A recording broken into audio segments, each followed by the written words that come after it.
I'm sure if you're into video games, you've experienced grinding at some point, whether you're grinding levels in a JRPG or whether you're grinding in an online game like Fortnite. It's basically everywhere. And this is something that's like really divisive in the community. You either really love grinding or you hate it. Sometimes games have terrible grinding, and a good game or a good example of that would have to be the Digimon DS game.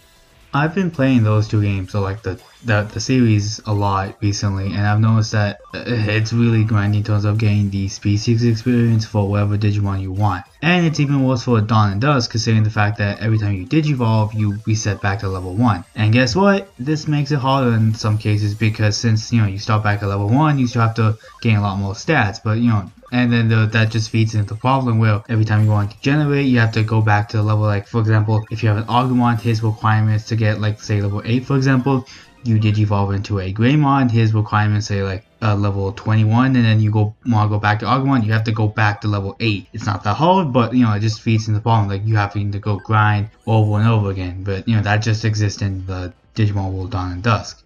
And also near the beginning, it's really like the difficulty spike is really annoying because everyone with the first boss in the game, or like Aquilamon, and then the first actual boss, that being Grimmon, they are really annoying to fight. Like I know Aquilamon would probably take you like good 10 to 20 minutes because it's just like at that point in the game you will have like 3 rookies and you're not gonna do much, and then Grimmon is just also really annoying, but it's just really annoying at the start. And later on it gets a little bit easier, but not by much.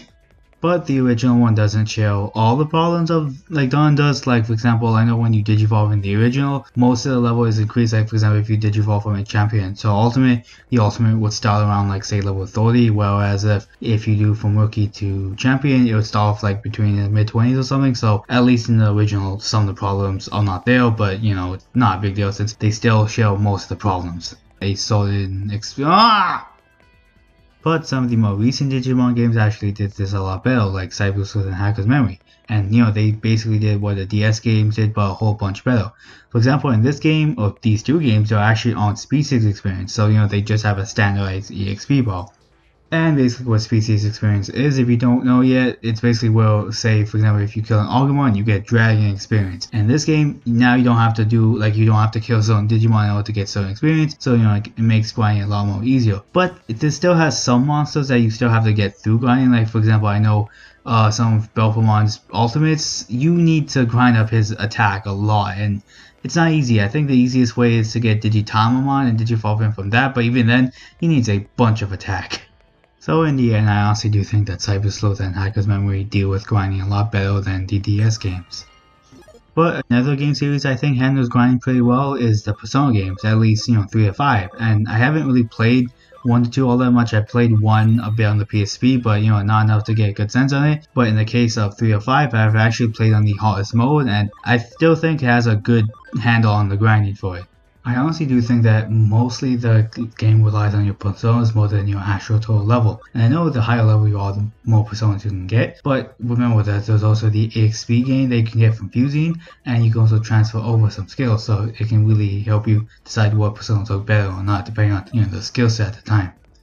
And if we're talking about Persona 5 and Persona 3 Portable, you actually have skill cards. These can actually help you learn skills on certain personas, like for example, if you have a no ice or something and you have a persona that's weak to ice, you can put it on that and now you don't have an ice weakness. Stuff like that can actually really help you out a lot when you're playing through the game, even at hard difficulties. So you can really try it out and like mess around with it and then try to get better at the game without having to grind.